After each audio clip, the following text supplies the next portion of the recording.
அருமையானவர்களே, இந்த நாளிலும் அவனுடைய வார்த்தையை நம்மிடத்திலே கொண்டு வருகிறேன். இயற்கைக்கு அப்பாற்பட்ட நிகழ்வுகள், அதை நாம் தியானித்து வருகிறோம். இந்த நாளிலே பாருங்க, லாசருவை இயேசு உயிரோடு எழுப்பினார். அதை வைத்து நாம் தியானிப்போம். யோவான் 11:43 பாருங்கள். இவைகளை சொன்ன பின்பு லாசருவே வெளியே வா என்று உரத்த சத்தமாய் கூப்பிட்டார். அப்பொழுது மரித்தவன் வெளியே வந்தான். வெளியே வந்தான். அவன் கால்களும் கைகளும் பிரேத சீலைகளினால் கட்டப்பட்டிருந்தது. அவன் முகமும் சீலையால் சுற்றப்பட்டிருந்தது. இயேசு அவர்களை நோக்கி, இவனை கட்டவிழ்த்து விடுங்கள் என்றார். ஆமென்.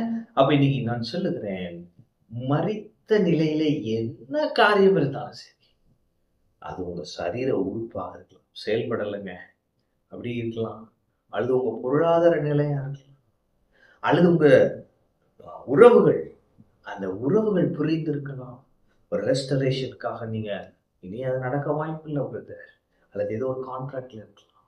என்னவாக இருந்தாலும் சரி, மரித்த நிலையிலே அது எவ்வளவு நாளானாலும் சரி, இன்று இயேசு அவைகளுக்கு உயிர் கொடுக்கிறார்.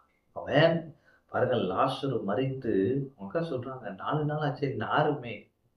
அப்ப நாற்றம் எடுத்து போகக்கூடிய சூழ்நிலை ஒருவேளை சில ஏரியால அப்படி இருக்கு அவங்க வாழ்க்கையில. இன்னைக்கு இயேசு அற்புதம் செய்கிறார். தம்முடைய ஜீவனை அனுப்பி உயிர் கொடுக்கிறார். ஆமென். அது நாற்றம் எடுக்கும் என்று நினைத்த நேரத்திலே அங்கே வெளியே வந்தான் உயிர் உள்ளவனாய் லாசரு. ஹல்லேலூயா. அப்ப இன்னைக்கு கர்த்தர் உங்க வாழ்க்கையில ஒரு இயற்கைக்கு அப்பாற்பட்ட அற்புதத்தை செய்ய போகிறார். அது அவ்வளவுதான் முடிந்தது என்று சொல்லுகிற எந்த காரியமாக இருந்தாலும் அதிலிருந்து ஒரு துவக்கத்தை கர்த்தர் இன்று கொண்டு வருவார். ஆமென். அது நாற்றம் எடுக்கிறதா இருந்தாலும் சரி, தேவன் அதை நறுமணமாய் மாற்றுவார். ஆமென். அதே நேரத்துல மரித்த நிலையில் இருந்தாலும் சரி, அதற்கு உயிர் கொடுப்பார். ஆமென். அப்புறம் அவரோடு சொல்றாரு பாருங்க, இவனை கட்டவிழ்த்து விடுங்கள். ஆமென்.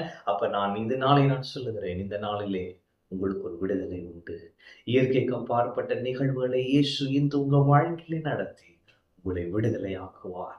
குமாரன் உங்களை விடுதலையாக்கினாள், நீங்கள் மெய்யாகவே விடுதலையாவீர்கள். இன்று அந்த தெய்வீக விடுதலையை உங்கள் வாழ்க்கையில நீங்கள் அனுபவிப்பீர்கள். அருமையானவர்களே, அப்ப இன்னைக்கு இயேசு உங்களை விடுதலையாக்குவார். மரித்த நிலையில் எந்த காரியம் இருந்தாலும் இன்று ஒரு அற்புதத்தை செய்து இயற்கைக்கு அப்பாற்பட்ட நிகழ்வுகளை நடத்தி அவைகளுக்கு உயிர் கொடுத்து புதிய துவக்கத்தை உங்கள் வாழ்க்கையில கொடுப்பார். தேவன் பெரிய காரியங்களை செய்வார். ஆமென். கர்த்தர் உங்களோடு இருக்கிறார். கர்த்தர்களை ஆசீர்வதிப்பார்.